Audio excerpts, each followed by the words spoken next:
Congressman Bowman did not realize he would trigger a building alarm as he was rushing to make an urgent vote. The congressman regrets any confusion, just to clarify some things. We all know that Hamas has been designated a terror organization, just like many other terror organizations have had this designation, like the Proud Boys here in the United States. Black people being killed to them, to politicians like Ron DeSantis, to politicians like Cameron in Kentucky. Black people being killed is just the cost of doing American business.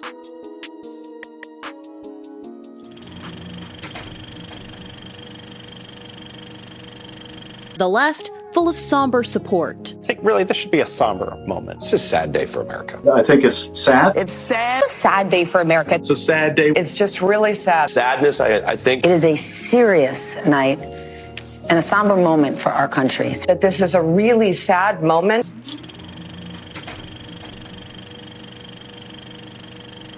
Peter, it looked to me right away, and they later confirmed it, that there was a sandbag there. It was a windy day. It was holding down the teleprompter stands, and clearly not well placed. He tripped over I guess there was like a sandbag on, and Twitter and the right are going crazy. I tripped in my own house. I mean, it's not easy. Same. So what do you think it is about Joe Biden?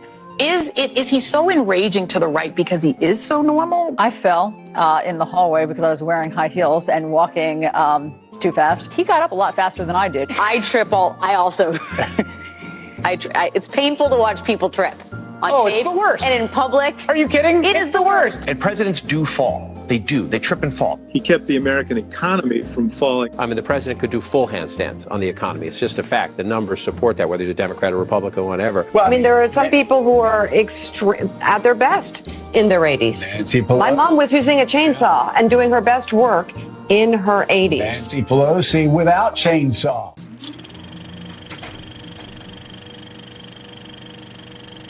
Air raid sirens and no real guarantee of security. As air raid sirens blared. It was incredibly dramatic, Andrea. It was historic as well. Historic, timely, and brave. American presidents have made dramatic trips before. Nixon to China, Kennedy, Reagan to the Berlin Wall, and presidents have visited U.S. troops in war zones, but never like this. To find a day of this kind of presidential bravery in a war zone, you've got to go all the way back to 1864. Seeing the American president there, walking the streets of Kyiv while air raid sirens literally sounded in that moment about possible incoming fire from Russia. With his aviators on to walk through in broad daylight in Kyiv. The swagger of this trip.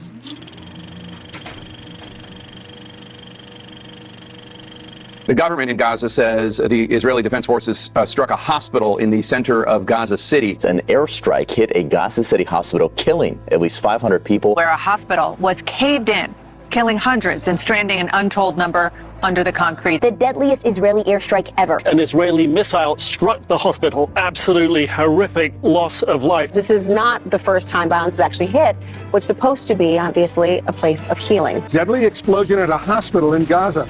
Palestinian officials say hundreds were killed, and they're blaming Israel. Now, Hamas is calling this a genocide. 200 to 300 people believed to be dead at this stage. Also many examples of civilian deaths caused directly by Israel. There's no doubt about it. At minimum, 300 people are dead. Egypt is saying it's very upset about this hospital bombing. The World Health Organization has strongly condemned the attack. Today, the death toll rose significantly in a horrific attack in Gaza. 200 to 300 people were killed. The Palestinians are talking about 500 dead.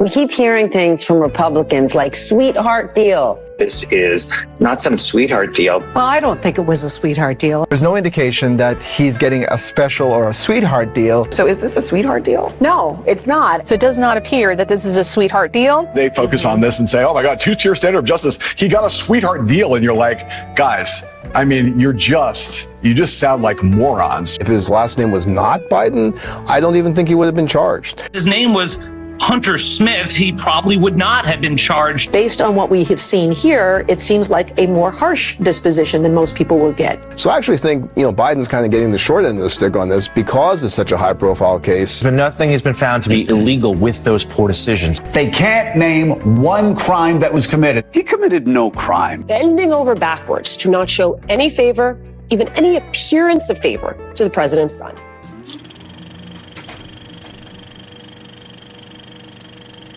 The attack on the whistleblower is never wise. It's never lawful. And I'm not going to call them whistleblowers. They don't deserve whistleblower protection. Each and every one of them has a strange history, has, guess what, Russian connections. They always do. They weren't really whistleblowers at all. In fact, they weren't even credible witnesses. 2 or 3 people who are political operatives, but they're not whistleblowers. These guys are not whistleblowers, period. Welcome back to so-called whistleblower. From the so-called whistleblowers. See, so-called whistleblowers. So-called whistleblowers. So-called whistleblowers. So-called whistleblower.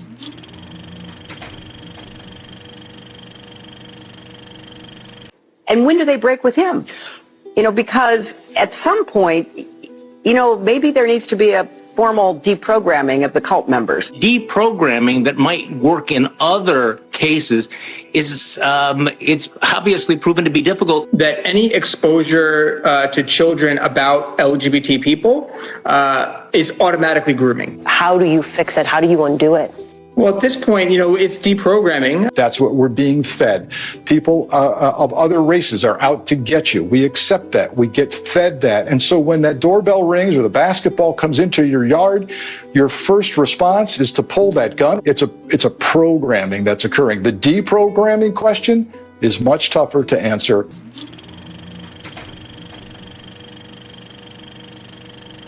I don't know how anyone else is surviving out here. I can't go to the grocery store and get a week's worth of fucking groceries without spending $300, $400. Because everything is just astronomically expensive. The everyday necessities that people take for granted, you can't afford them anymore. Biden's formula for strong economic growth from the bottom up, it's so much greater than even the experts in economic stuff expected it to be. How are you feeling tonight? Are you feeling confident tonight? The Biden administration is crediting Bidenomics. Bidenomics is changing their lives for the better. Because real Americans are feeling the benefits. Bidenomics and how well the economy has been doing under Joe Biden. If I were him, I'd actually be declaring victory. This economy is particularly good. You look at the gas prices that came down. America is doing incredibly well.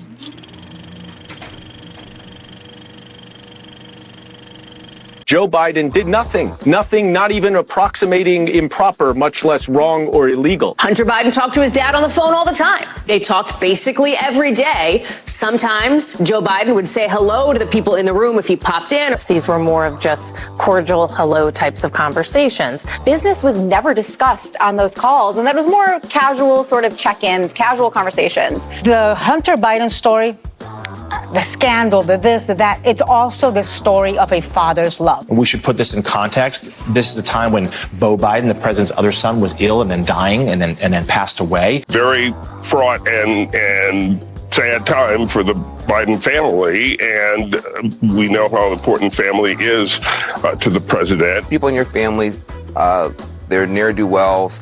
This is as old as time. You know what we've seen? A lot of pictures that show you what addiction does to somebody, and a lot of noise to distract from Trump.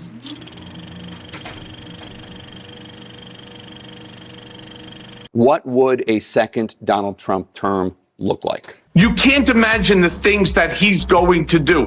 And shoot visitors to the White House. Yeah.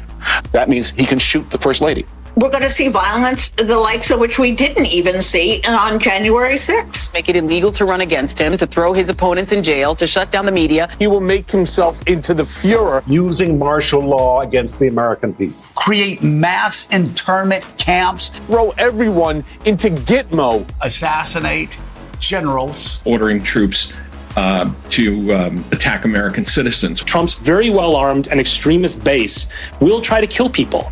He's going to basically burn the house down. The absolute destruction of the Justice Department as we know it. A vote for Donald Trump may mean the last election that you ever get to vote in.